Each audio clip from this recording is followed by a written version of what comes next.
அனைவருக்கும் வணக்கம். நான் உங்களில் ஒருவர் கல்யாணி. இன்னைக்கு நாம என்ன பார்க்க போறோம் அப்படின்னு பார்த்தீங்கன்னா, ஒரு அருமையான கறி குழம்பு எப்படி செய்யறது அப்படின்னு சொல்லிட்டு வாங்க பார்க்கலாம்.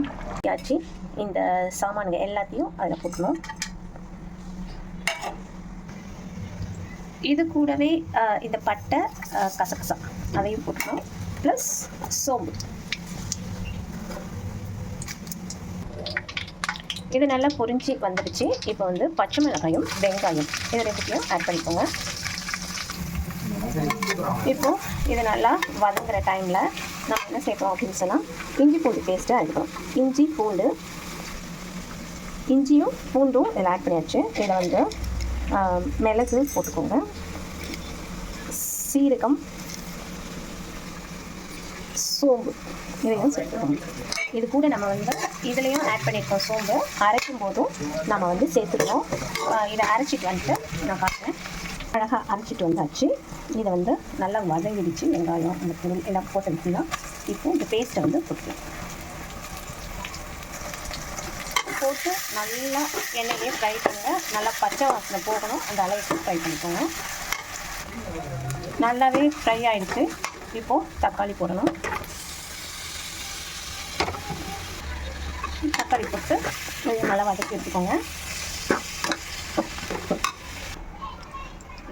நல்லா வதங்கிடுச்சு, சூப்பராக வதங்கிடுச்சு.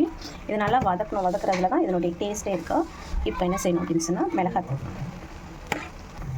உங்களுடைய காரத்துக்கு எவ்வளோ வேணுமோ அதை வந்து மிளகாத்தூள் வந்து போட்டுக்கோங்க. எங்களுடைய காரத்துக்கு ஏற்ற மாதிரி நாங்கள் வந்து போட்டுக்கோம். நாங்கள் வந்து காரம் அதிகமாக சாப்பிடுவோம் அப்படின்றதுனால அதிகமாக போட்டிருக்கேன். இதை நல்லா வதக்கி விட்டுட்டு அந்த இஞ்சி பூண்டு பேஸ்ட் அரைச்ச தண்ணியை வந்து கொஞ்சம் ஊற்றி நல்லா தகன்னு ஊற்றி நல்லா சூப்பராக கொதிக்க வச்சுட்டு, இப்போ நம்ம வாங்கி வச்சுருக்க கறியை வந்து இதில் வந்து திரும்பி போட்டணும். இதில் என்னென்னா, இந்த கறியில் வந்து தண்ணி இல்லாமல் அலசணும். அதுதான் மெயினே. தண்ணியோடு அலசி இதில் ஊற்றிட்டோம் அப்படின்னு சொன்னால் அந்த ஸ்மெல்லு வரும். அது வந்து வராமல் பார்த்துக்கோங்க, சரிங்களா? மெயினாக மஞ்சத்தூள் வந்து நான் ஏற்கனவே போட்டிருக்கேன், இருந்தாலும் லேசாக போட்டுப்போம் அப்படின்றதுக்காக போட்டிருக்கேன். அவ்வளோதான். இதை நல்லா கலக்கிட்டு பார்ப்போம். நல்லா பெரட்டியாச்சு. இப்போ வந்து நம்ம என்ன செய்யணும் அப்படின்னு சொன்னால், உப்பு வந்து போடணும். உப்பு போட்டு கிளறிட்டு லைட்டாக தண்ணி ஊற்றிக்கணும். உங்களுக்கு எவ்வளோ, ஏன்னா கறி வேகணும். அப்படியே வச்சா கறி வந்து வெந்திருக்காது இருக்காது. அதனால் லைட்டாக தண்ணி ஊற்றி வேக வச்சுட்டு இறக்குனா உங்களுக்கு சூப்பரான ஒரு கறி தொக்கு ரெடி ஆகிடும். வெந்த பிறகு பார்க்கலாம். ஓகே, நல்லா கிளறி வச்சு மூடி போட்டு மூடி வச்சிடலாம். சும்மா சூப்பராக இங்கே பார்த்தீங்களா எப்படி கப சூப்பராக ரெடியாகி வந்துடுச்சு என்னுடைய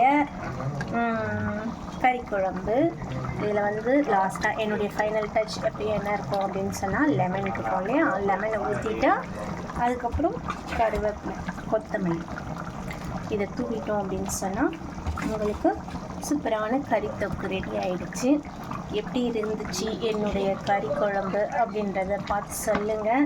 இதே மாதிரியும் நீங்களும் செஞ்சு பாருங்கள், ரொம்ப நல்லாயிருக்கும், சூப்பராக இருக்கும். ஓகே, தேங்க்யூ ஃபார் வாட்சிங்.